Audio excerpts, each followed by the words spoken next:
दोस्तों, आज हमारी लाइफ पहले के मुकाबले काफ़ी ज़्यादा कॉम्प्लिकेटेड और फास्ट हो गई है। आज हम ऐसे युग में जी रहे हैं जहाँ हर कोई एक दूसरे से आगे निकलने की रेस में लगा हुआ है। ऐसे में आपके द्वारा की गई एक छोटी सी गलती भी आपकी पूरी लाइफ को डिस्ट्रॉय कर सकती है, बर्बाद कर सकती है और आपको लूजर बना सकती है। इसीलिए आज हम आपके लिए लेकर आए हैं 5 ऐसे कॉमन और छोटी दिखने वाली लेकिन बड़ी गलतियाँ जिन्हें आप हर रोज करते हो और आपको पता भी नहीं होता। तो चलिए शुरू करते हैं। Number 5, multitasking.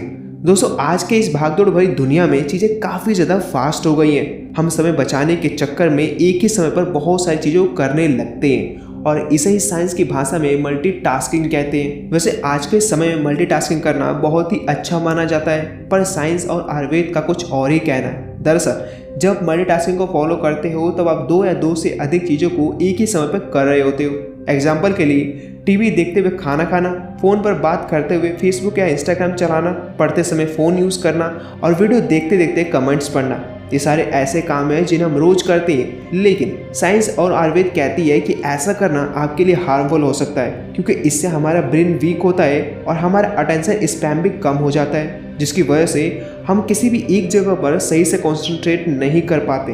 एक्चुअली में जब मल्टीटास्किंग करते हो तो आपका माइंड बहुत सारी चीज़ों पर एक साथ फोकस करता है, और अगर आप ब्रेन स्टडी के बारे में पढ़ोगे तो आपको पता चलेगा कि ह्यूमन माइंड मल्टीटास्किंग के लिए बना ही नहीं है। इसीलिए जब मल्टीटास्किंग करते हो तो आपका माइंड किसी भी एक जगह पर सही से कॉन्सेंट्रेट नहीं कर पाता है, और इसका असर आज के यूथ्स में देखा जा सकता है। लंदन यूनिवर्सिटी के एक स्टडी में पाया गया कि मल्टीटास्किंग करने से हमारा ब्रेन डैमेज हो रहा है, साथ ही साथ हमारा IQ लेवल भी धीरे धीरे कम हो रहा है।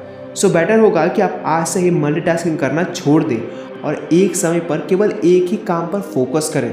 Number 4, turn off the alarm and go back to sleep. दोस्तों, सुबह सुबह जब आप अपने अलार्म क्लॉक की आवाज़ को सुनकर उसके स्नूज बटन को दबाकर बंद कर देते हो और दोबारा सोने चले जाते हो, तो कहीं ना कहीं आप अपने ओवर स्लीपिंग की हैबिट्स को बढ़ावा दे रहे होते हो। ओवर स्लीपिंग, ओवर ईटिंग या एडिक्शन, ये तीनों ऐसी चीज़ें हैं जो किसी भी इंसान की लाइफ को डिस्ट्रॉय करने के लिए काफ़ी होती हैं, उसे बर्बाद करने के लिए बहुत होती हैं। जब आप अपने अलार्म क्लॉक को बंद करके दोबारा सोने चले जाते हो तो कहीं ना कहीं आप अपने दिन का पहला टास्क प्रोक्रेस्टिनेट यानी टाल देते हो, जो है सुबह जल्दी उठना, जिसकी वजह से आप बाद में low confidence, low motivation feel करते हो और आपको बाद में पछतावा होता है कि काश मैं जल्दी उठ गया होता। सो ज़रूरी है कि आप एक बार में अलार्म बजने पर उठ जाएं, और ऐसा तभी होगा जब आपके पास कोई एक बर्निंग डिज़ायर होगी। Number 3, checking your phone. 2617। क्या आपको पता है कि मैं आपको ये नंबर क्यों बता रहा हूँ? दरअसल ये वही नंबर है जितनी बार एक पर्सन अपने फ़ोन की स्क्रीन को टच करता है, और ये तो सिर्फ 2019 का आंकड़ा है। 2020, 2022 और 2021 का आंकड़ा अभी अवेलेबल नहीं है। कहने के लिए तो टेक्नोलॉजी हमारे लिए एक वरदान है, लेकिन आज यही टेक्नोलॉजी हमें बर्बाद कर रही है। आप सुनकर शॉक हो जाओगे कि एक पर्सन एवरेज डेली 4.5 घंटा अपने फ़ोन पर स्पेंड करता है। IDC की एक रिपोर्ट के मुताबिक 80% लोग अपने दिन के पहले 15 मिनट अपने फ़ोन को चेक करने में बिताते हैं। और जब आप सुबह उठकर अपने फ़ोन को ओपन करते हो तो आप ऐसा तो कोई काम करते नहीं हो जिससे कि आप मोटिवेट हो, इंस्पायर हो, बल्कि आप सोशल मीडिया ओपन करके उन्हें चेक करते रहते हो, जिससे सोशल मीडिया की नेगेटिविटी कहीं ना कहीं आपकी लाइफ में एंटर कर जाती है, जिसकी वजह से आप पूरे दिन उदास, डिप्रेस्ड और अनहैप्पी फील करते हो। सो ज़रूरी है कि सुबह उठने के 1 से 2 घंटा तक आप फ़ोन यूज़ ना करें। Number 2, inappropriate way of breathing.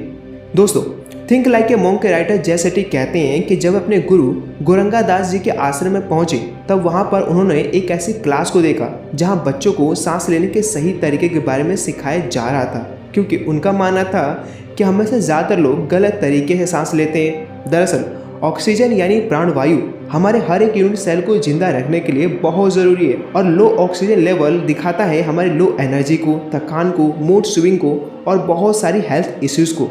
पर क्या आपको पता है कि जाने अनजाने में कहीं ना कहीं आप भी इन हेल्थ इश्यूज़ को जन्म दे रहे हो? कैसे?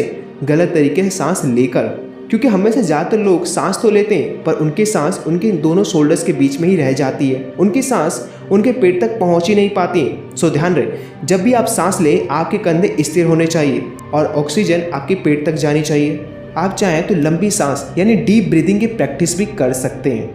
Number 1, wrong way of sleeping. आप अपने काम में कितने फोकस्ड रहोगे, आप दिन भर कितनी एनर्जाइड रहोगे, आपके काम की परफॉर्मेंस की क्वालिटी कैसी होगी, हार्ट डिजीज़, कैंसर, अल्जाइमर और डिप्रेशन जैसी गंभीर बीमारियों का होना ना होना भी कहीं ना कहीं आपकी नींद की क्वालिटी और सोने के तरीके पर डिपेंड करता है। आज 80% से भी ज़्यादा लोग नींद से जुड़ी किसी न किसी समस्या से परेशान हैं, जैसे ठीक से नींद ना आना, रात में नींद खुल जाना, देर से नींद आना, गहरी नींद ना आना और सुबह उठने के बाद थकान महसूस होना।